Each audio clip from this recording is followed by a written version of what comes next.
Hi, everyone. This is sort of a plug for basically come to IEEE SNP and you will see the conference version of this talk. I'm also giving a slightly more accessible version of it tomorrow, extended talk. But this is something that, for context, I work at JPMorgan AI Research. So we are supposed to be the one-stop shop for crypto excellence. Let's go with that word at JPMorgan. So any division within JPMorgan, if they have questions that relates to cryptography, privacy, and security, they come to us and see if we have the know-how to guide them through a solution. And this project sort of started from that. Is that JPMorgan, we do have a blockchain. And one of the things that they were doing was they were trying to get private transactions, but they had a trade-off where if you want privacy, we lose public consensus. So essentially the way they went about is that if I was privately transacting with somebody, I would essentially have a off-chain communication, and we will have a hash that's securely stored only with a log of it only in our specific private storage. So this is where it comes in. So you lose public consensus. So how do we go about trying to manage public consensus, achieve private transactions, and forward secrecy? So that's the long spiel about where we came in. So this was our focus. Is clearly the slides moved up a bit, I guess. A private, we want identity of the parties to be hidden. We want it decentralized, so we want to use a smart contract, and we want it to be in the account-based model, and we want confidential transactions, which is what the C stands for in PriDe. And we want batchability, where I don't want to necessarily reinvent the wheel.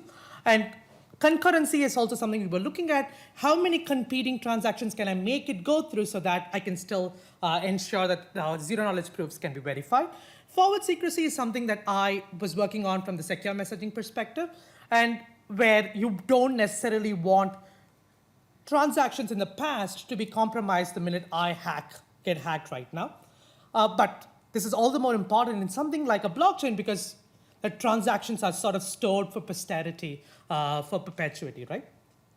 So our approach is we do use the encrypted balances approach from Zether, anonymous Zether. So take a public key, it's mapped to an encrypted balance under that public key, and we use this property of the encryption scheme that I can just multiply the ciphertext and the plain text get added. If this is too crypto heavy, I can take questions. I try to make it a little accessible, but I'm not sure if I succeeded.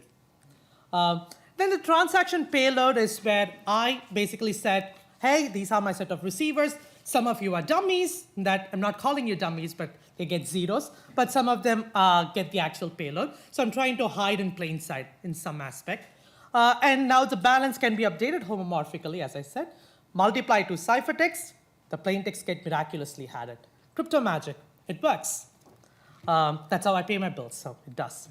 And preventing malicious behavior is sort of the more important part, is that everything happens under the hood of encryption. So I can claim things that are under this hood of encryption, but I need to verify that it actually does go through. So I do need to use some zero-knowledge proofs to say, I am not going to tell you the secret, but I will tell you that the secret satisfies the compliance norms, if you will.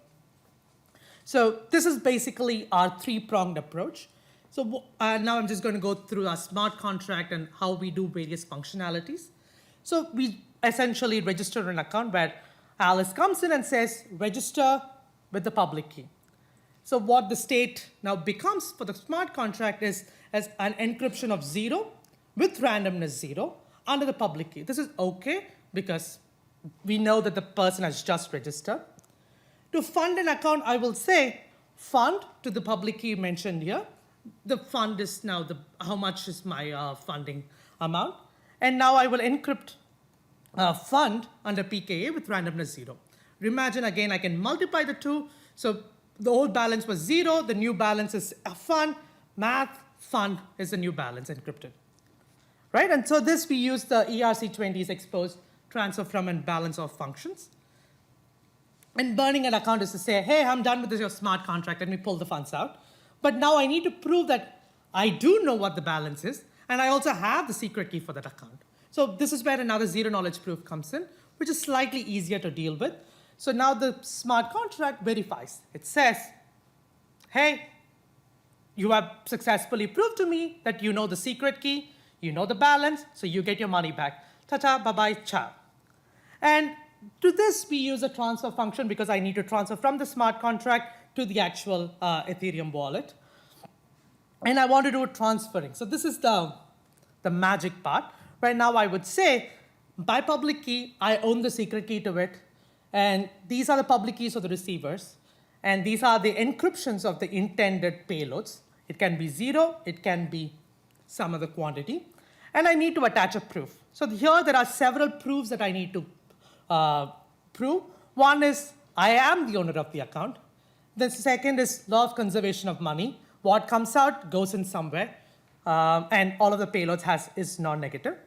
And I need to basically make sure that I am not going into overdraft. I work for Chase. We don't like overdraft. We love overdraft fees. So we don't want you to go into a negative deficit so that the correctness is still maintained.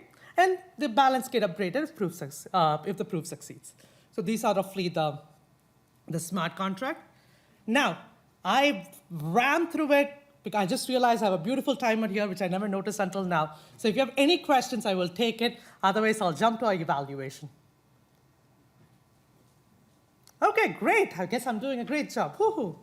But anyway, jokes apart, our performance is that we sort of realized that batching gives us a crucial benefit in that we measure the gas consumption, we measure the running time, but batching of transactions, so if I take, say, 32 is my anonymity set, so that's my dummy account, some of them dummy, some of them not so much. So if even 7 out of them are actually intended receivers, it's better than some of the existing protocols, which essentially makes you do the process 7 times. I do the proof again with another set of dummy users. I keep having to do this. And obviously, I can only do it once at a time because I need to do this locking. So batching is actually critical for us because now one transaction, I'm able to send money to as many people as I want. Some of them 0, some of them non-zero, right?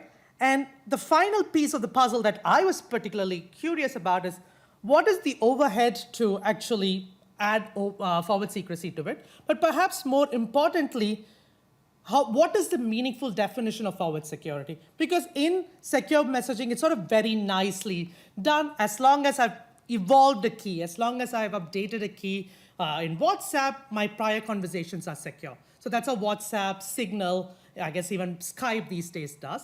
But the flip side here is that in our blockchain, a person can register and can simply not be online for an extended period of time. Their dormancy can be significantly high, but then the expectation is that at some point the receiver wakes up, does a whole bunch of computation, and gets caught up. And then I'm secure. So it was very interesting to actually take literature from secure messaging and sort of adapt it here.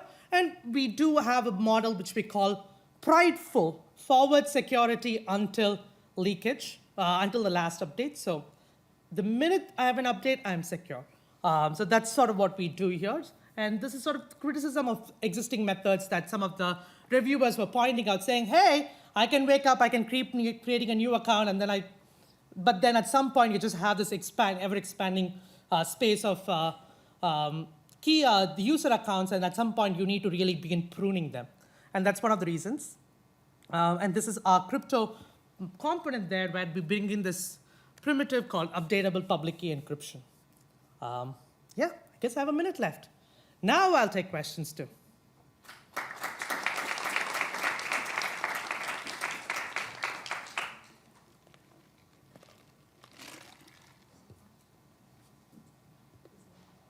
Any questions? Well, I am giving a 20 minutes version of this talk tomorrow, and probably another 35-minute talk in Oakland, and I hear SF is always a fun time to visit.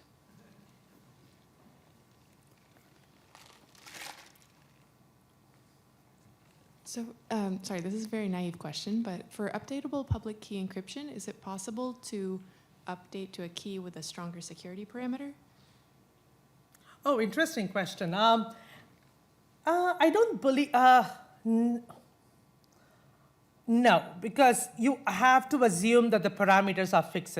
So that would be, yeah, you are assuming that my primes have been chosen based on this security parameter level, and the keys are updated modulo that prime.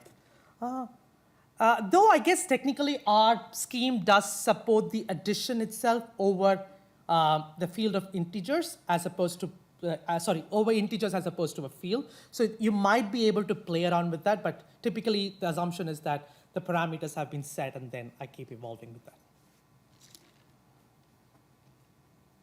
Harish. Thank you.